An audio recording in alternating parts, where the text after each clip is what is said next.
Good morning, students. Today we are going to take another session regarding cytoplasm as a part of the fundamental unit of life, that is the cell. Okay, cell का another part जो कि cytoplasm है. Okay, आज हम इसके बारे में study करेंगे. Students, before coming on to the present topic, let's take a review of what we have covered till now. Students, हमने सबसे पहले सेल के बारे में चर्चा की थी, है ना. फिर उसके बाद में हमने सेल के कितने मेजर पार्ट्स होते हैं इसके बारे में डिस्कस किया था. They are the plasma membrane and protoplasm. Okay, plasma membrane के बारे में हमने विस्तार से पढ़ा था. ओके, डिस्कस कर चुके हैं, स्टडी की थी. फिर प्लाज्मा मेम्ब्रेन के बाद में हमने प्रोटोप्लाज्म के बारे में भी कुछ डिस्कस किया था. ओके, प्रोटोप्लाज्म के कॉन्स्टिट्यूएंट्स के बारे में डिस्कशन किया था. फिर प्रोटोप्लाज्म के कौन से दो मेजर पार्ट्स होते हैं, न्यूक्लियस एंड साइटोप्लाज्म. ओके, इसके बारे में भी हमने डिस्कस किया. न्यूक्लियस के बारे में हम विस्तार से पढ़ चुके हैं. ओके, न्यूक्लियस के 4 मेजर पार्ट्स होते हैं, इनके बारे में भी हमने डिस्कस किया था. अगर किसी को न्यूक्लियस के बारे में पढ़ना हो तो पुरानी क्लास को, पुराने सेशन को ज्वाइन कर सकता है.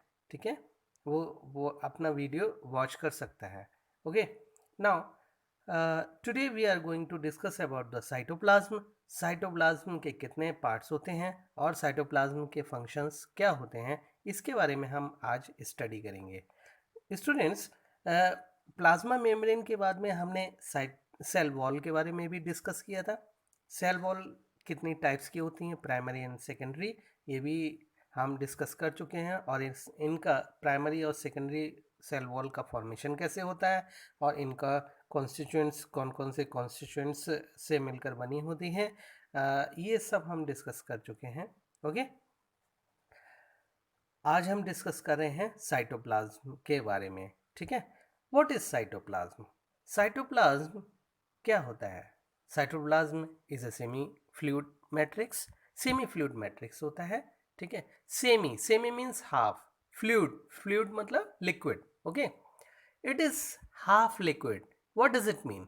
आधा लिक्विड कैसे, इसका क्या मतलब होता है. आधा लिक्विड का मतलब है कुछ तो लिक्विड है, कुछ पार्ट उसका लिक्विड है और कुछ पार्ट उसमें सॉलिड्स एज ए सॉल्यूट्स की तरह या सॉलिड कंपोनेंट्स की तरह उसमें मिक्स्ड हैं या फिर घुले हुए हैं, या हम कह सकते हैं उसमें एम्बेडेड हैं.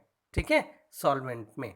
तो इस तरीके से साइटोप्लाज्म एक सेमी फ्लूइड सब्सटेंस है. ठीक है, अब मैट्रिक्स क्या होता है. मैट्रिक्स ऐसे सब्सटेंस को बोलते हैं जो कि जिसमें जाने के बाद वो उसी का शेप एक्वायर कर लेता है.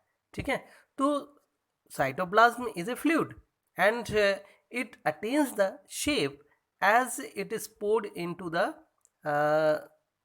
The vessel.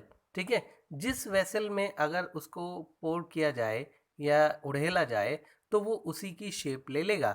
जैसे कि साइटोप्लाज्म सेल के अंदर प्रेजेंट होता है तो सेल की शेप का ही हमें फील होता है, हम फील कर सकते हैं, क्योंकि सेल हमारी ओवल शेप की होती है नॉर्मली. तो वो नॉर्मल टाइप का साइटोप्लाज्म ओवल टाइप में शेप में कन्वर्ट हो जाएगा, because it is a liquid as well as containing the some solid part. Okay, where it is present. Cytoplasm कहाँ प्रेजेंट होता है. डियर स्टूडेंट्स, आपने पढ़ा था कि सेल के अंदर न्यूक्लियस प्रेजेंट होता है and cell is surrounded by the plasma membrane. ठीक है, प्लाज्मा मेम्ब्रेन से सेल सराउंडेड होती है. That is keeping the intact of internal substances within the cell. ठीक है, और बाउंड करके रखती है, इंटरनल सब्सटेंसेस को अपने आप में बाउंड करके रखती है और रोक के रखती है. ठीक है, और प्लाज्मा मेम्ब्रेन और न्यूक्लियस के बीच में जो गैप होता है, जो कैविटी होती है, that is actually filled by the cytoplasm. Nucleus और प्लाज्मा मेम्ब्रेन के बीच में न्यूक्लियस कहाँ प्रेजेंट होता है सेल में. सेंटर में। प्लाज्मा मेम्ब्रेन कहाँ होती है सेल में? That is surrounding the cell. Okay, जो आउटर कवर होती है प्लाज्मा मेम्ब्रेन, सॉरी सेल की, वो कहलाती है प्लाज्मा मेम्ब्रेन।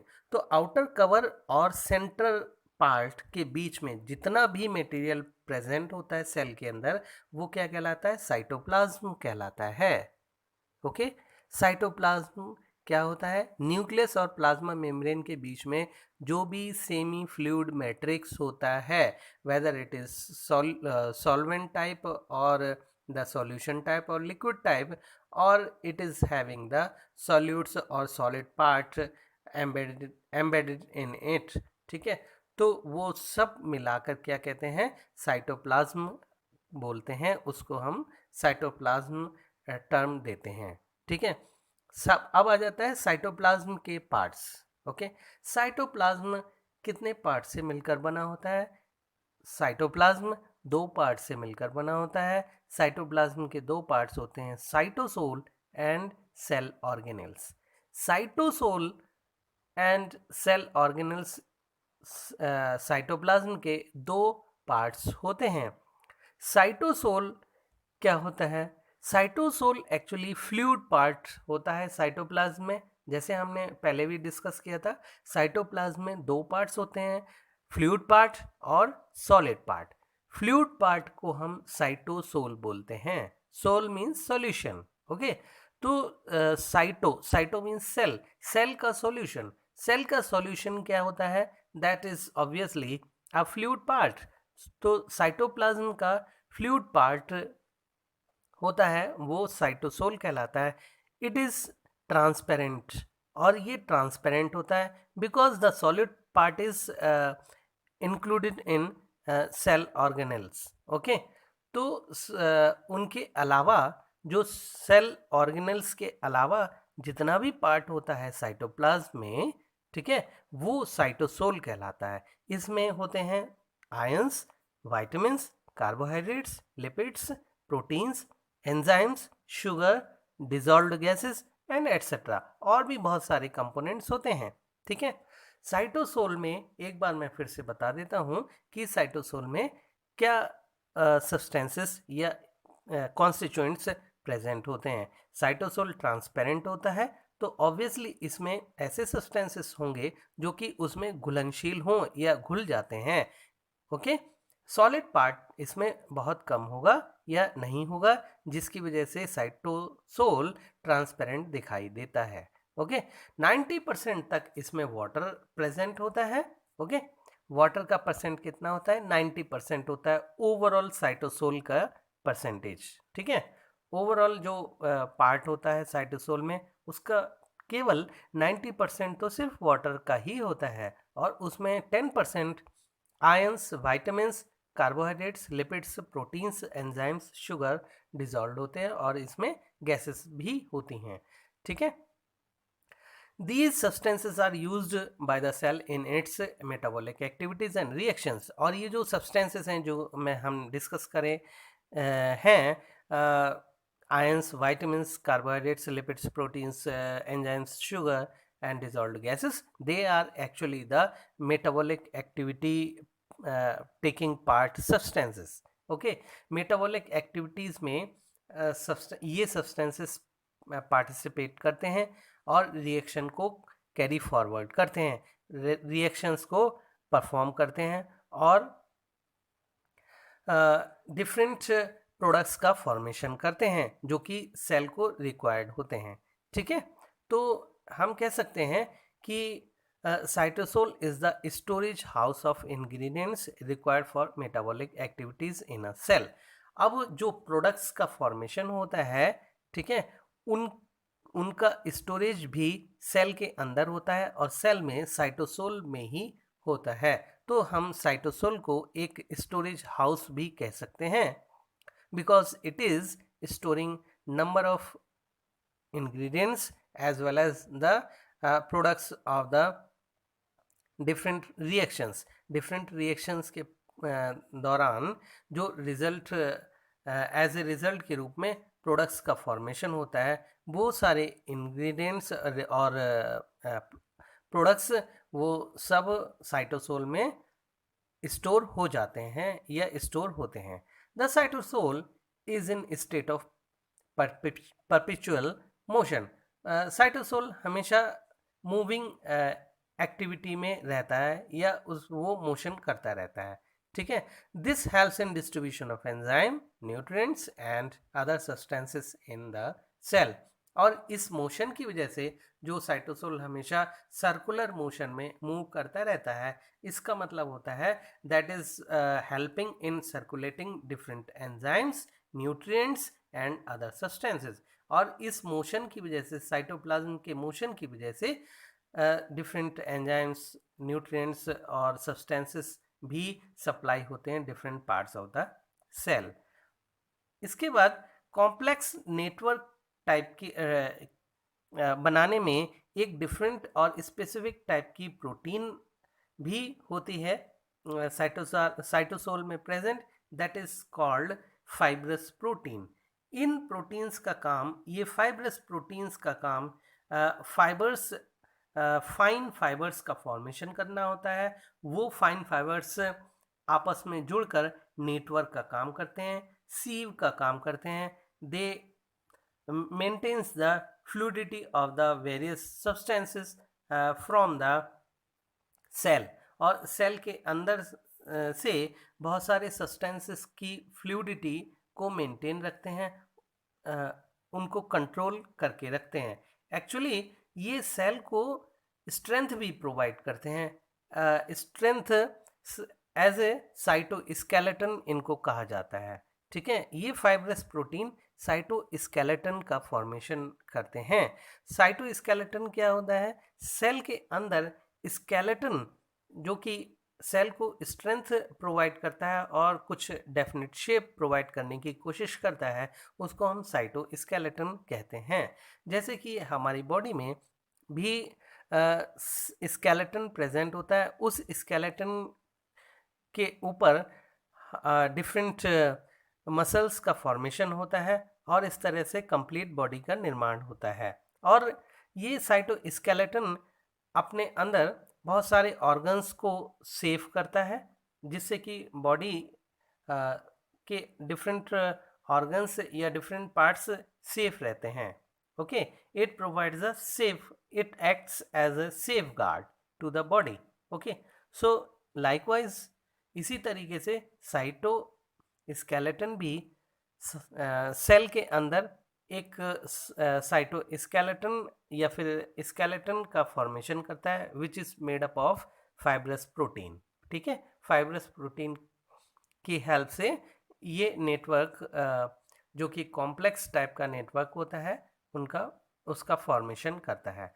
ये फाइब्रस प्रोटीन्स कितने टाइप्स की होती हैं और कौन कौन सी प्रोटीन्स होती हैं जो हमारे सेल के अंदर नेटवर्क का फॉर्मेशन करती हैं? ये प्रोटीन्स होती हैं माइक्रोट्यूबुल्स, जो जिसमें कि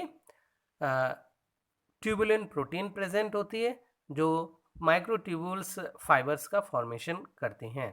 और दूसरे टाइप्स के कौन से फाइबर्स होते हैं?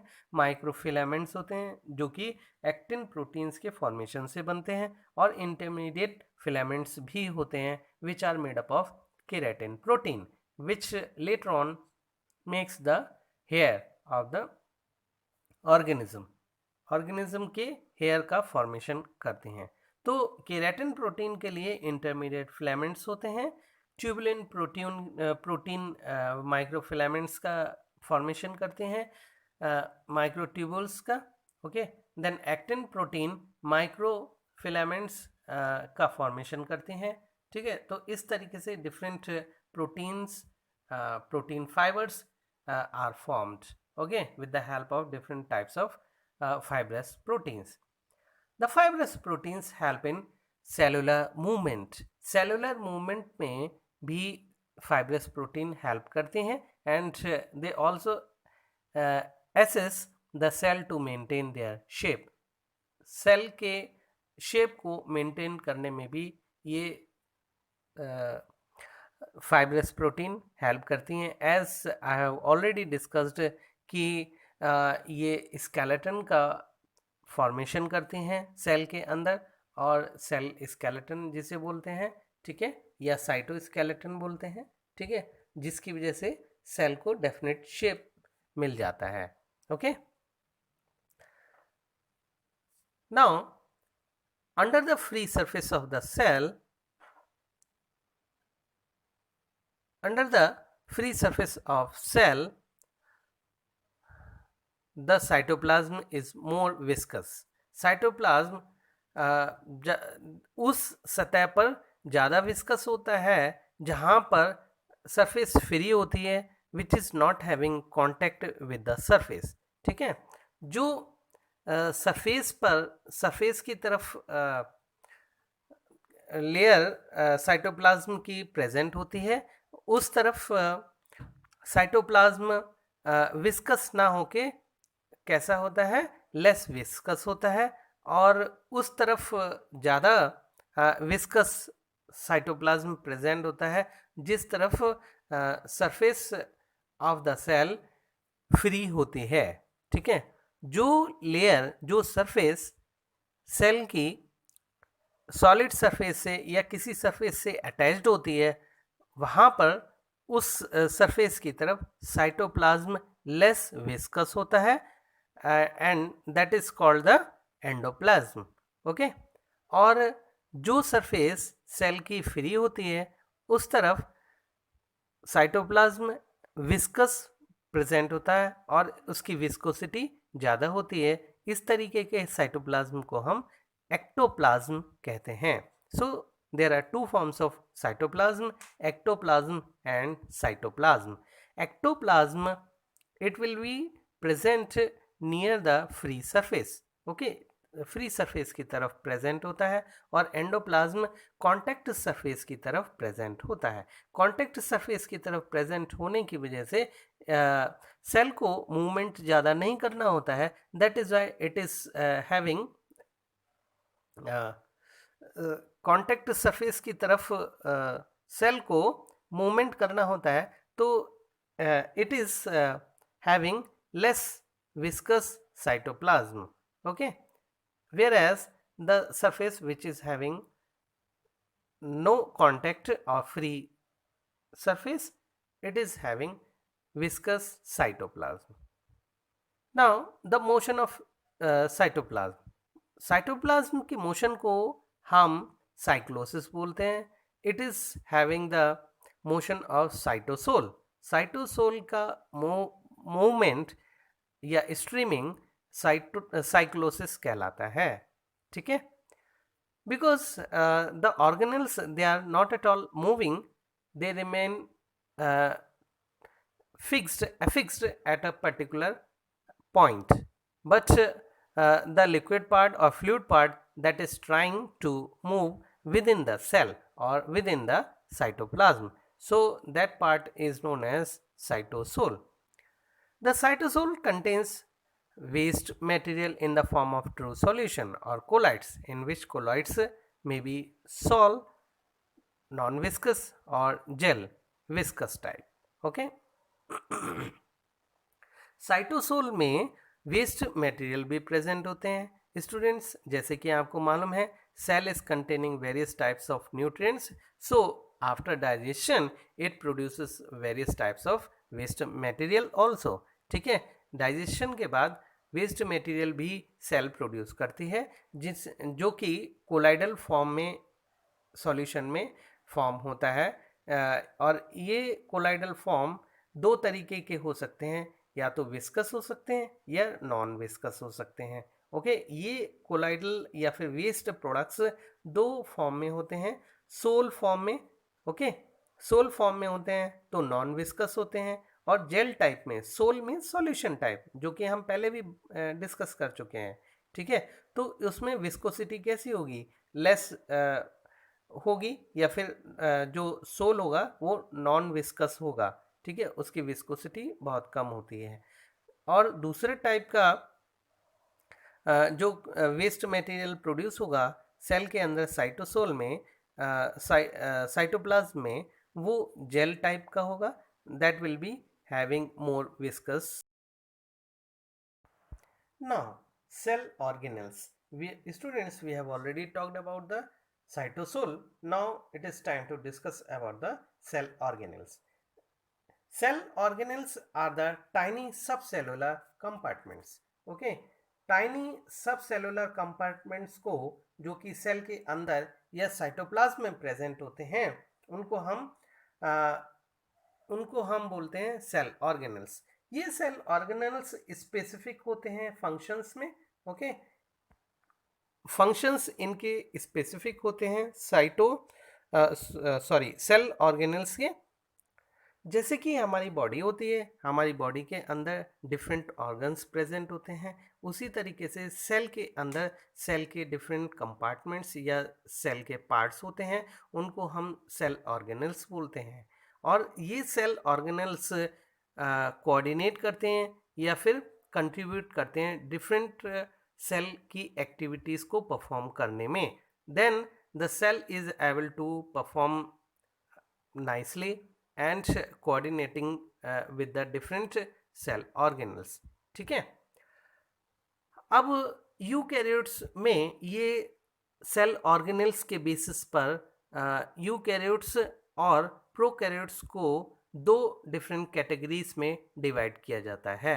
सेल ऑर्गेनल्स के बेसिस पर ही यूकैरियोट्स एंड प्रोकैरियोट्स टाइप की सेल्स में डिवीजन किया जाता है ऑर्गेनिजम्स का.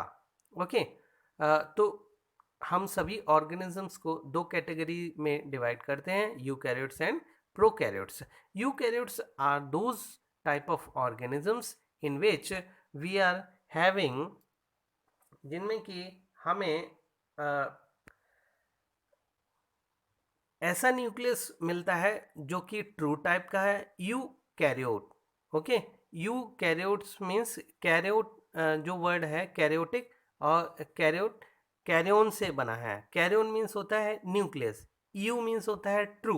सो ट्रू न्यूक्लियस जिन ऑर्गेनिजम्स में प्रेजेंट होता है, ऐसे ऑर्गेनिजम्स को हम यूकैरियोट्स बोलते हैं, या they are formed of eukaryotic cells. ठीक है, उनकी बॉडी यूकैरियोटिक सेल से बनी होती है, या यूकैरियोट्स उनको कहा जाता है. तो वो कौन से स्ट्रक्चर्स होते हैं जो कि ट्रू न्यूक्लियस जिनमें प्रेजेंट होता है. ट्रू न्यूक्लियस का मतलब होता है ऐसा न्यूक्लियस जो कि कन्फाइंड हो, डेफिनेट हो. अब डेफिनेट किसी भी स्ट्रक्चर को डेफिनेट बनाने के लिए उसके चारों तरफ हम कुछ कवर का फॉर्मेशन कर दें तो हमें डेफिनेट शेप मिल जाता है. इसी डेफिनेट शेप को अटेन करने के लिए न्यूक्लियस क्या करता है, अपने चारों तरफ लेयर्स का फॉर्मेशन कर लेता है, जिसे हम न्यूक्लियर मेम्ब्रेन कहते हैं. तो न्यूक्लियर मेम्ब्रेन प्रेजेंट होने की वजह से वो ट्रू न्यूक्लियस कहलाता है. ठीक है, ट्रू न्यूक्लियस यूकैरियोट्स में प्रेजेंट होता है.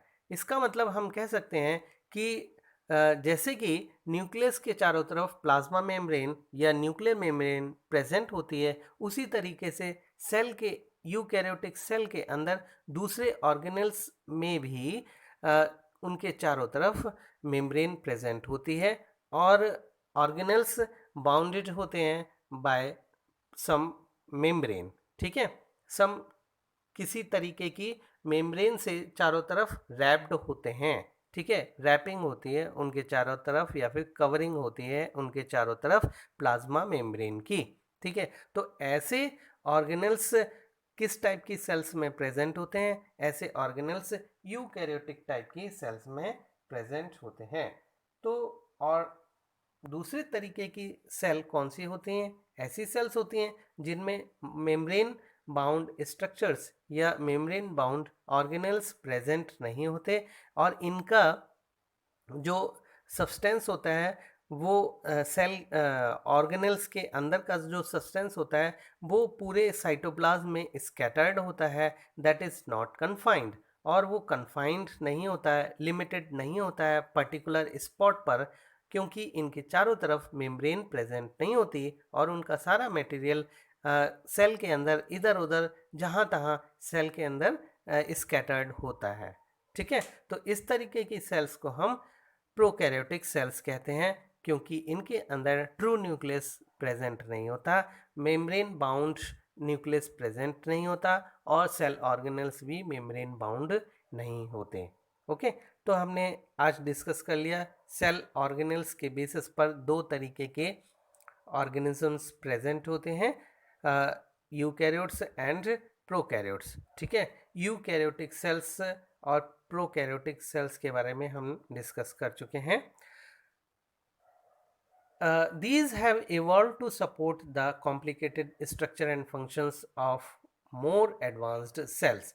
ये जो सेल्स का स्ट्रक्चर है जो कि यूकैरियोटिक सेल्स में प्रेजेंट होता है, ओके, कॉम्प्लिकेटेड टाइप के स्ट्रक्चर्स प्रेजेंट होते हैं इसके अंदर, सेल के अंदर, जो कि हम सेल ऑर्गेनेल्स कहते हैं। तो ये सेल ऑर्गेनेल्स के प्रेजेंट होने की वजह से सेल को कॉम्प्लिकेटेड स्ट्रक्चर बना देता है। ठीक है, और कॉम्प्लिकेटेड स्ट्रक्चर या मोर कॉम्प्लेक्स टाइप की सेल का फॉर्मेशन हो जाता है। अब हम कह सकते हैं इस तरीके की सेल्स डिफरेंट तरीके के एक्शंस या फिर फंक्शंस को परफॉर्म करने में ज़्यादा एडवांस होती है या सूटेबल होती है। ओके, तो ऐसी सेल्स ज़्यादा एडवांस सेल्स कहलाती हैं। You will study different cell organelles with their structure and functions in our next section also. ठीक है, बहुत सारे दूसरे सेल ऑर्गेनल्स को हम स्टडी करेंगे, उनका स्ट्रक्चर और फंक्शन भी देखेंगे। ठीक है, now the function of the cytoplasm. Cytoplasm के फंक्शंस क्या होते हैं? As you know, it is a source of vital chemicals. इसमें बहुत सारे वाइटल केमिकल्स प्रेजेंट होते हैं जिनके बारे में हमने स्टडी की थी, जैसे कि vitamins, amino acids, glucose, ions. These are all the vital chemicals which are required to make the various types of products which are utilized for the growth of the cell. Cell की growth के लिए ये सारे components required होते हैं जो कि cell के अंदर ज़रूरी होते हैं। तो ये जो साइटोप्लाज्म एज ए सोर्स काम करता है, ये वाइटल केमिकल्स को स्टोर करने से। ओके, ये वाइटल केमिकल्स स्टोर होते हैं साइटोप्लाज्म में, इसलिए इनको साइटोप्लाज्म को as a source of vital chemicals भी कहा जाता है। It is the site of metabolic pathways such as glycolysis. Glycolysis type की ऐसे मेटाबॉलिक एक्टिविटीज़, बहुत सारी मेटाबॉलिक एक्टिविटीज़ होती हैं जिसमें कि एनाबॉलिक टाइप की एक्टिविटीज़ भी होती हैं और कैटाबॉलिक टाइप की एक्टिविटीज़ भी होती हैं। तो ये साइट प्रोवाइड करता है साइटोप्लाज्म के अंदर इस तरीके की एक्टिविटीज़ होती हैं या फंक्शंस होते हैं, जैसे कि मेटाबॉलिक पाथवे ग्लाइकोलाइसिस का। ग्लाइकोलाइसिस मतलब ग्लूकोज का डिकम्पोजिशन। ठीक है, that is known as glycolysis. ठीक है, ग्लाइकोलाइसिस में ग्लूकोज का डिकम्पोजिशन होता है। कैसे ग्लूकोज डिकम्पोज होता है, ठीक है, उसको हम ग्लाइकोलाइसिस बोलते हैं। तो इसमें कार्बोहाइड्रेट्स का डिकम्पोजिशन होता है। ठीक है, तो मेटाबॉलिक एक्टिविटीज़ क्या होते हैं? मेटाबॉलिक एक्टिविटीज़ एनाबॉलिक एक्टिविटीज़ और कैटाबॉलिक एक्टिविटीज़ को टुगेदर हम मेटाबॉलिक एक्टिविटीज़ कहते हैं। कैटाबॉलिक एक्टिविटीज़ ऐसी एक्टिविटीज़ को हम बोलते हैं जो कि लार्जर मॉलिक्यूल्स को स्मॉलर मॉलिक्यूल्स में कन्वर्ट करने का काम करती हैं। और एनाबॉलिक एक्टिविटीज़ ऐसी एक्टिविटीज़ को कहते हैं जब एक्टिविटीज़ में या फंक्शंस में स्मॉलर मॉलिक्यूल्स मिलके लार्जर मॉलिक्यूल्स का फॉर्मेशन करते हैं। ठीक है, now the third function of the cytoplasm, synthesis of fatty acids, nucleotides, amino acids and so on. Different type of other substances are formed within the cytoplasm. Cytoplasm के अंदर fatty acids का formation होता है, nucleotides का formation होता है, amino acids का formation होता है और दूसरे तरीके के सब्सटेंसेस का फॉर्मेशन होता है। तो हम साइटोप्लाज्म को सिंथेटिक सब्सटेंस भी बोल सकते, सिंथेसाइजिंग सब्सटेंस भी कह सकते हैं, क्योंकि इसी के अंदर वेरियस टाइप के कंपोनेंट्स होते हैं which are utilized to form the various types of other substances. ठीक है, साइटोसोल में ये सारे ही सब्सटेंसेस प्रेजेंट होते हैं. Okay, now the cell organelles क्या होते हैं? सेल ऑर्गेनल्स के बारे में हम थोड़ा सा जान लेते हैं और हर तरीके के सेल ऑर्गेनल्स के बारे में डिस्कस करेंगे. Cell organelles are the submicroscopic components of the cell. Cell के सब माइक्रोस्कोपिक कंपोनेंट्स को हम सेल ऑर्गेनल्स बोलते हैं. सब माइक्रोस्कोपिक क्यों बोलते हैं? क्योंकि ये और भी ज़्यादा सूक्ष्म होते हैं, सेल से भी छोटे होते हैं, इसीलिए इनको सब माइक्रोस्कोपिक बोलते हैं या सब कंपार्टमेंटल सब कंपार्टमेंट्स भी बोलते हैं. ठीक है, क्योंकि कंपार्टमेंट सेल को बोलते हैं और सेल के अंदर के जो कंपार्टमेंट्स सब कंपार्टमेंट्स कहलाते हैं, which are specific towards their function in a cell. और हर एक सेल ऑर्गेनल का डिफरेंट या स्पेसिफिक फंक्शन होता है सेल के अंदर. These are bound by a single membrane. और mostly cell organelles single membrane से बाउंड होते हैं. And there are few cell organelles which are having double membrane. Okay, कुछ ऐसे सेल ऑर्गेनल्स भी होते हैं जो कि डबल मेम्ब्रेन के बने होते हैं, और कुछ इस तरीके के भी ऑर्गेनल्स होते हैं which do not possess any membrane. Okay, these remain embedded in the cytoplasm. और ये सेल ऑर्गेनल साइटोप्लाज्म में एम्बेडेड होते हैं and they perform definite and specific type of function. और डेफिनेट और स्पेसिफिक टाइप का फंक्शन प्ले करते हैं. Some major cell organelles found in plant and animal cells are like endoplasmic reticulum, Golgi complex, ribosomes and so on. Okay, तो इस तरीके से हमने आज सेल के साइटोप्लाज्म के बारे में डिस्कस किया था. ओके, और थोड़ा सा हमने सेल ऑर्गेनल के बारे में भी जाना. This is all about today's lecture. Thank you.